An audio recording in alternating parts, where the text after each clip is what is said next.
ಅದು ಕೆಲವು ಕಡಕ್ ವೆಚ್ಚದ ಕೆಲಸ ಆಕಳ ಓಡಿಸೋದು ಗತ್ತೊಂದು ಫುಲ್ ತರಬೇಕು.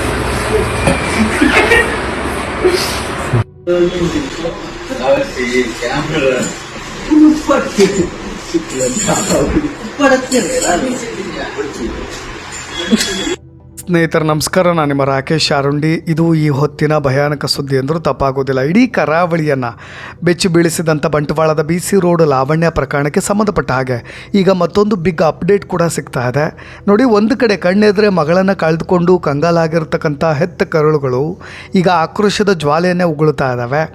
ಅವನನ್ನು ಜೈಲಿಗೆ ಹಾಕಬೇಡಿ, ನಮಗೂ ಒಪ್ಪಿಸ್ಬಿಡಿ ಅಂತ ಲಾವಣ್ಯ ಪೋಷಕರು ಕಣ್ಣೀರು ಹಾಕತ್ಲೆ ಕಿಡಿಕಾರ್ತಾ ಇದ್ದಾರೆ.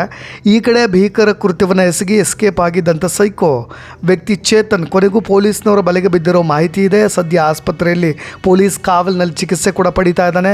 ಪರಿಸ್ಥಿತಿ ಮತ್ತು ಆತನ ಆರೋಗ್ಯ ಪರಿಸ್ಥಿತಿ ಗಂಭೀರವಾಗಿದೆ ಅನ್ನೋ ಮಾಹಿತಿ ಕೂಡ ಸಿಗ್ತಾ ಇದೆ. ಇತ್ತ ಸಾಮಾಜಿಕ ಜಾಲತಾಣಗಳಲ್ಲಿ ಸುಳ್ಳು ಸುದ್ದಿ ಹರಡ್ತಾ ಇದ್ದಂಥ ಕಿಡಿಗೇಡಿಗಳಿಗೂ ಕೂಡ ಪೊಲೀಸ್ನವರು ಮೂರು FIRನ ದಾಖಲಿಸಿ ಬಿಸಿ ಮುಟ್ಟಿಸ್ತಾ ಇದ್ದಾರೆ. ಈ ನಡುವೆ ಚೇತನ್ ಹಳೆ ವಿಡಿಯೋಗಳು ಒಂದಿಲ್ಲೊಂದು ವೈರಲ್ ಆಗ್ತಾ ಇದ್ದು ನೊಂದವರ ಕುಟುಂಬಕ್ಕೆ ಇನ್ನಷ್ಟು ನೋವು ಕೊಡ್ತಾ ಇದ್ದಾವೆ.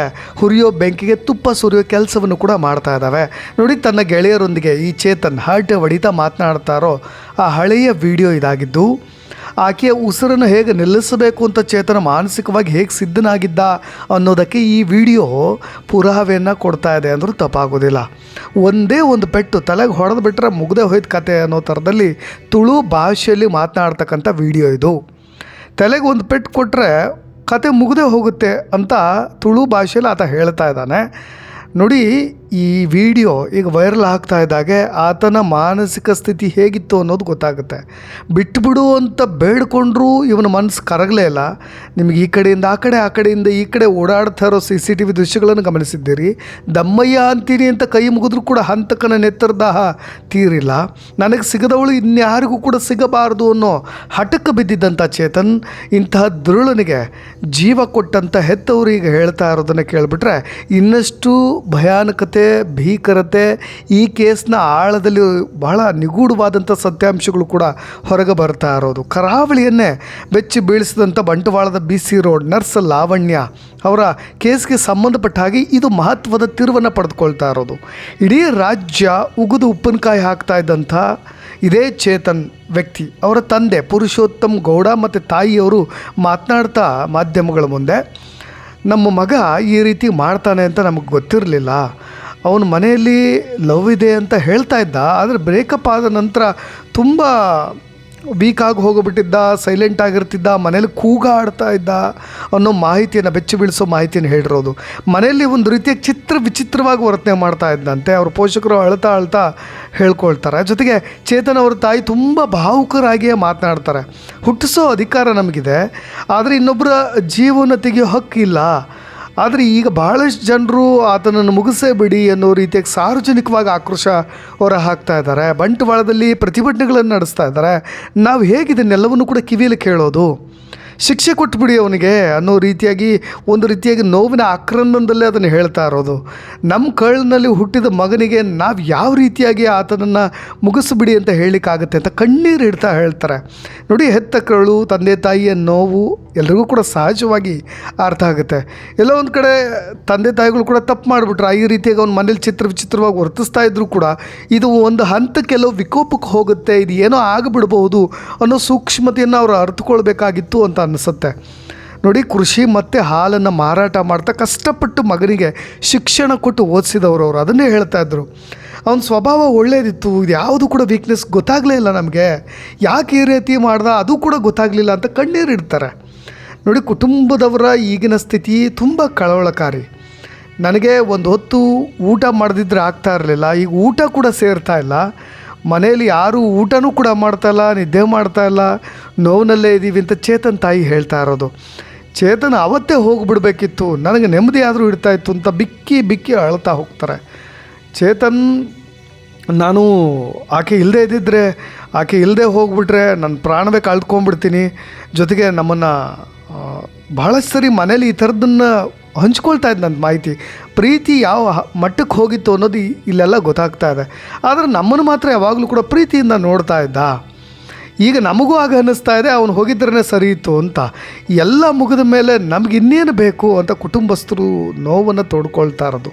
ಸ್ನೇಹಿತರೆ, ದಕ್ಷಿಣ ಕನ್ನಡ ಜಿಲ್ಲೆಯ ಬೆಳ್ತಂಗಡಿ ತಾಲೂಕಿನ ಗುರುವಾಯನಕೆರೆಯಲ್ಲಿ ಚೇತನ್ ಅವರ ಮನೆ ಇರೋದು. ಕೃಷಿ ಕುಟುಂಬದಿಂದ ಬಂದಂಥ ಕುಟುಂಬ, ಸಾಮಾನ್ಯ ಕುಟುಂಬ. ಅವ್ರಿಗೆ ಇದೆಲ್ಲವೂ ಕೂಡ ಅರ್ಥವೂ ಆಗೋದಿಲ್ಲ. ಈ ಪ್ರೀತಿ, ಸೈಕೋತನದ ಮನಸ್ಥಿತಿ, ತುಂಬ ಕಷ್ಟದಿಂದ ಬರ್ತಾ ಇದ್ದಂಥ ಕುಟುಂಬ ಅದು. ಇವತ್ತು ಇನ್ನಷ್ಟು ಕಷ್ಟಕ್ಕೆ ಮಗ ದುಡಿರೋದು ಅರ್ಥ ಮಾಡ್ಕೊಳ್ಬೇಕು. ಅನೇಕ ಪೋಷಕರು ಸಹಿತ ಮತ್ತು ಮಕ್ಕಳು ಸಹಿತ ತಮ್ಮ ಮಗನಿಗೆ ಕಾನೂನು ಪ್ರಕಾರ ಏನು ಶಿಕ್ಷೆ ಆಗಬೇಕು ಅದಾಗಲಿ ಅಂತ ಪೋಷಕರು ಕೂಡ ಹೇಳ್ತಾ ಇದ್ದಾರೆ. ಯಾವುದೇ ಸಂದರ್ಭದಲ್ಲಿ ಯಾರ ಜೀವ ತೆಗೆಯೋ ಹಕ್ಕು ಇಲ್ಲ ಅಂತ ಅದನ್ನು ಕೂಡ ಒತ್ತು ಹೇಳ್ತಾ ಇದ್ದಾರೆ. ತುಂಬ ಕಷ್ಟಪಟ್ಟು ಜೀವನ ನಡೆಸ್ತಾ ಇದ್ದಂಥ ಕುಟುಂಬಕ್ಕೆ ದೇವರು ಈ ಸ್ಥಿತಿ ತಂದುಬಿಟ್ಟಿದ್ದಾನೆ ಅಂತ ಕೂಡ ದುಃಖಿಸ್ತಾ ಇದ್ದಾರೆ. ನೋಡಿ, ಈ ಘಟನೆ ಸಮಾಜದಲ್ಲಿ ತೀವ್ರವಾದಂಥ ಆಘಾತವನ್ನು ಕೂಡ ಉಂಟು ಮಾಡಿರೋದು. ಪ್ರೀತಿ, ವ್ಯವಹಾರ, ಬ್ರೇಕಪ್ ಮತ್ತು ಈ ರೀತಿಯಾದಂಥ ನೋವು ಇದು ಉಂಟು ಮಾಡ್ತಕ್ಕಂಥ ಪರಿಣಾಮಗಳ ಬಗ್ಗೆಯೂ ಕೂಡ ಯುವಕರು ಎಚ್ಚರಿಕೆಯಿಂದ ಇರಬೇಕು ಅನ್ನೋ ಒಂದು ಸಂದೇಶ. ಸ್ನೇಹಿತರೆ, ಈ ಘಟನೆಗೆ ಸಂಬಂಧಪಟ್ಟ ಹಾಗೆ ಸಾಮಾಜಿಕ ಜಾಲತಾಣಗಳಲ್ಲಿ ಸುಳ್ಳು ಹಾಗೂ ಪ್ರಚೋದನಕಾರಿ ಪೋಸ್ಟ್ ಮಾಡಿದ್ದ ವ್ಯಕ್ತಿಗಳಿಗೂ ಕೂಡ ಈಗ ಪೊಲೀಸರು ಬಿಸಿ ಮುಡಿಸಿದ್ದಾರೆ ಅಂತ ನಾನು ಆರಂಭದಲ್ಲಿ ಹೇಳಿದೆ. ವಿವಿಧ ವಾಟ್ಸಪ್ ಗ್ರೂಪ್ಗಳು ಮತ್ತು ಇನ್ಸ್ಟಾಗ್ರಾಮ್ ಖಾತೆಗಳ ಮುಖಾಂತರವಾಗಿ ಆರೋಪಿಯ ಭಾವಚಿತ್ರಕ್ಕೆ ಕೇಸರಿ ಶಾಲ ಹಾಕೋದು, ಕುಂಕುಮವನ್ನು ಅಳವಡಿಸೋದು, ಬಜರಂಗ ದಳದ ಕಾರ್ಯಕರ್ತ ಅಂತ ಎಡಿಟ್ ಮಾಡಿ ಈಗಾಗಲೇ ಕರಾವಳಿ ಹೊತ್ತು ಹುರಿತಾ ಇದೆ ಹಲವು ವಿಷಯಗಳಿಗೋಸ್ಕರ. ಮತ್ತು ಇದರ ವಿಚಾರವಾಗಿ ಸಮಾಜದ ಶಾಂತಿ ಕದತಕ್ಕಂಥ ಬರಹಗಳು ಹಾಕಿರುವವರ ವಿರುದ್ಧವಾಗಿ ಒಟ್ಟು 6 ವಾಟ್ಸಪ್ ಗ್ರೂಪ್ಗಳ ವಿರುದ್ಧವಾಗಿ ಪ್ರಕರಣ ಕೂಡ ದಾಖಲಾಗಿದೆ. ಫೇಸ್ಬುಕ್ನಲ್ಲಿ ಶೈಲಜಾ ಅನ್ನೋರ ಖಾತೆಯಲ್ಲಿ ಸುಳ್ಳು ಮತ್ತು ಸಮಾಜದ ಶಾಂತಿ ಕದರ್ತಕ್ಕಂಥ ರೀತಿಯಲ್ಲಿ ಪೋಸ್ಟ್ ಹಾಕಿರೋ ಹಿನ್ನೆಲೆಯಲ್ಲಿ ಅವ್ರ ಮೇಲೂ ಕೂಡ ಒಂದು ಕೇಸನ್ನು ದಾಖಲಿಸಲಾಗಿದೆ. ಚೇತನ್ ಬೆಳ್ಚಾಡ ಎಂಬ ಫೇಸ್ಬುಕ್ ಖಾತೆಯಲ್ಲಿ ಪ್ರಕರಣದ ಆರೋಪಿಯ ಫೋಟೋವನ್ನು ಕಾಂಗ್ರೆಸ್ ಪಾರ್ಟಿಯ ಕಾರ್ಯಕರ್ತ ಅಂತ ಎಡಿಟ್ ಮಾಡಲಾಗಿತ್ತು. ಅವರ ವಿರುದ್ಧವಾಗೂ ಕೂಡ ಕೇಸ್ ಹಾಕಲಾಗಿದೆ. ಸಾಮಾಜಿಕ ಜಾಲತಾಣಗಳಲ್ಲಿ ಸುಳ್ಳು ಹಾಗೂ ಸಮಾಜದ ಶಾಂತಿ ಕದಡುವ ರೀತಿಯಲ್ಲಿ ಪೋಸ್ಟ್ ಮಾಡಿರೋ ಬಗ್ಗೆ ಏನೆಲ್ಲ ಘಟನೆಗಳು ಬರ್ತಾ ಇದ್ದಾವೆ, ಅವ್ರ ವಿರುದ್ಧವಾಗಿ ಮತ್ತೊಂದು ಪ್ರಕರಣಗಳನ್ನು ಕೂಡ ದಾಖಲಿಸ್ತಕ್ಕಂಥ ಒಂದು ಸನ್ನಿವೇಶದಲ್ಲಿ ಮತ್ತು ತುರ್ತು ಕ್ರಮದಲ್ಲೂ ಕೂಡ ಪೊಲೀಸ್ನವರು ಮುಂದಾಗ್ತಾ ಇದ್ದಾರೆ. ಒಟ್ಟಾರೆಯಾಗಿ 3 FIR ಆಗಿರೋದೀಗ ಅದರ ವಿರುದ್ಧವಾಗಿ ತನಿಖೆ ಕೂಡ ನಡೀತಾ ಇದೆ. ಇನ್ನೊಂದು ಕಡೆ ಇಡೀ ಕೋಡಂಗೆ ಗ್ರಾಮದಲ್ಲಿ ಸ್ಮಶಾನ ಮೌನ ಕೂಡ ಆವರಿಸಿರೋದು. ಯಾಕೆಂದರೆ ಹೆತ್ತ ಮಗಳ ಮೃತದೇಹ ಅಂತಿಮ ಕಾರ್ಯ ಅವನ್ನೆಲ್ಲವನ್ನು ಕೂಡ ನೋಡಿ ಅವ್ರ ಸಂಬಂಧಿಕರು, ಅವ್ರ ಆಕ್ರಂದನ ಮುಗಿಲು ಮುಟ್ಟಿದೆ. ಪ್ರತಿನಿತ್ಯವೂ ಕೂಡ ಅವ್ರ ಸಂಬಂಧಿಕರು ಬಂದು ಹೋಗ್ತಾ ಇದ್ದಾರೆ. ಕರಾವಳಿ ಮೆಡಿಕಲ್ ಕಾಲೇಜಿನ ಸಹೋದ್ಯೋಗಿಗಳು, ನರ್ಸ್ಗಳು ಕಣ್ಣೀರಿನ ವಿದಾಯ ಕೂಡ ಹೇಳಿದ್ರು. ಈ ಸೂಕ್ಷ್ಮ ಘಟನೆಯನ್ನು ಇಟ್ಕೊಂಡು ಸೋಷಿಯಲ್ ಮೀಡಿಯಾದಲ್ಲಿ ಸುಳ್ಳು ಸುದ್ದಿಯನ್ನು ಹರಡಿಸೋ ಕೆಲಸವನ್ನು ಕೂಡ ಯಾರೂ ಮಾಡಬಾರ್ದು. ಯಾಕೆಂದರೆ ಪೊಲೀಸರು ಸುಮೋಟೋ ಕೇಸ್ ಕೂಡ ದಾಖಲಿಸ್ಕೊಳ್ತಾ ಇದ್ದಾರೆ. ಕೊನೆಯದಾಗಿ ವೀಕ್ಷಕರೇ, ಪ್ರೀತಿ ಅಂದರೆ ತ್ಯಾಗ, ಪ್ರೀತಿ ಅಂದರೆ ನಂಬಿಕೆ ಅಂತೀವಿ. ಆದರೆ BC ರೋಡ್ನಲ್ಲಿ ಆದಂಥ ಲಾವಣ್ಯಾಳನ್ನು ಮುಗಿಸಿದಂಥ ಕತೆ ಅದು ಒಂದು ಸೈಡ್ ಏಕಪಕ್ಷೀಯ ಪ್ರೀತಿ. ಕಳೆದ ಕೆಲವು ಸಮಯದಿಂದ ಈತ ಸಾಮಾನ್ಯನಂತೆ ಮನುಷ್ಯನಂತೆ ವರ್ತಿಸ್ತಾ ಇರಲಿಲ್ಲ, ತಲೆ ತಿರುಗಿದ ಹುಚ್ಚನಾಗಿ ಹಾಡ್ತಾ ಇದ್ದ ಅಂತ ಸ್ಥಳೀಯರು ಹೇಳೋ ರೀತಿ ಮತ್ತು ಅವ್ರ ಕುಟುಂಬದವರು ಕೂಡ ಹೇಳೋ ರೀತಿಯಾಗಿ ಅಮಾಯಕ ಹೆಣ್ಣು ಜೀವವನ್ನು ಬಲಿ ಪಡೆದಿದ್ದು. ಒಂದು ಕಡೆ ಬುದ್ಧಿವಂತರ ಜಿಲ್ಲೆ, ಶಿಕ್ಷಣದ ಕಾಶಿ ಅಂತ ನಾವು ಮಂಗಳೂರನ್ನ ಕರಿತೀವಿ. ಕರಾವಳಿಯಲ್ಲಿ ಇಂಥ ಕಟುಕರು ಯಾಕೆ ಸೃಷ್ಟಿ ಆಗ್ತಾ ಇದ್ದಾರೋ ಗೊತ್ತಾಗ್ತಾ ಇಲ್ಲ. ಪ್ರೀತಿ ನಿರಾಕರಿಸಿದ ಕಾರಣಕ್ಕೆ ಈ ರೀತಿಯಾಗಿ ರಸ್ತೆಗಿಳಿದು ಈ ರೀತಿಯಾದಂಥ ಕೃತ್ಯವನ್ನು ಎಸ್ಕೋ ಧೈರ್ಯ ಎಲ್ಲಿಂದ ಬರ್ತಾ ಇದೆ? ಕಾನೂನಿನ ಭಯ ಇಲ್ವಾ? ಕರಾವಳಿಯ ಪ್ರತಿಯೊಬ್ಬ ಹೆತ್ತವರು ಇವತ್ತು ತಮ್ಮ ಹೆಣ್ಣು ಮಕ್ಕಳನ್ನು ಕಾಲೇಜಿಗೆ ಕೆಲಸ ಕಳಿಸೋದಕ್ಕೆ ಹೆದರುವಂಥ ವಾತಾವರಣ ನಿರ್ಮಾಣವಾಗ್ತಾ ಇರೋದು. ಸರ್ಕಾರ, ಪೊಲೀಸ್ ಇಲಾಖೆ, ಇಡೀ ಸಮಾಜ ಇವತ್ತು ಎಚ್ಚೆತ್ತುಕೊಳ್ಬೇಕು. ಕರಾವಳಿ ಭಾಗದಲ್ಲಿ ಹೆಣ್ಣು ಮಕ್ಕಳ ರಕ್ಷಣೆಗೋಸ್ಕರ ಕಠಿಣವಾದಂಥ ವಿಶೇಷ ಕಣ್ಗಾವಲು ಪಡೆಯನ್ನು ರಚನೆ ಮಾಡಬೇಕು. ಇಲ್ಲದೇ ಇದ್ದರೆ ಇವತ್ತು ಲಾವಣ್ಯ, ನಾಳೆ ಮತ್ತೊಬ್ಬಳು ಅನ್ನೋ ಥರದಲ್ಲಿ ಕೇಸ್ಗಳನ್ನು ನಾವು ನೋಡ್ತಾ ಇರಬೇಕಾಗುತ್ತೆ. ಇಂಥ ಘೋರ ಕೃತ್ಯಗಳಿಗೆ ಕರಾವಳಿ ನೆಲದಲ್ಲಿ ಇನ್ನು ಮುಂದೆ ಯಾದರೂ ಪೂರ್ಣ ವಿರಾಮ ಸಿಗಲಿ ಅಂತ ನಾವೆಲ್ಲರೂ ಕೂಡ ಆಶಿಸೋಣ ಅಂತ ಹೇಳ್ತಾ ನಾನು ನಿಮ್ಮ ರಾಕೇಶ್ ಆರುಂಡಿ ಮತ್ತೊಂದು ವಿಡಿಯೋ ಸಮೇತ ಬರ್ತೀನಿ. ಧನ್ಯವಾದ.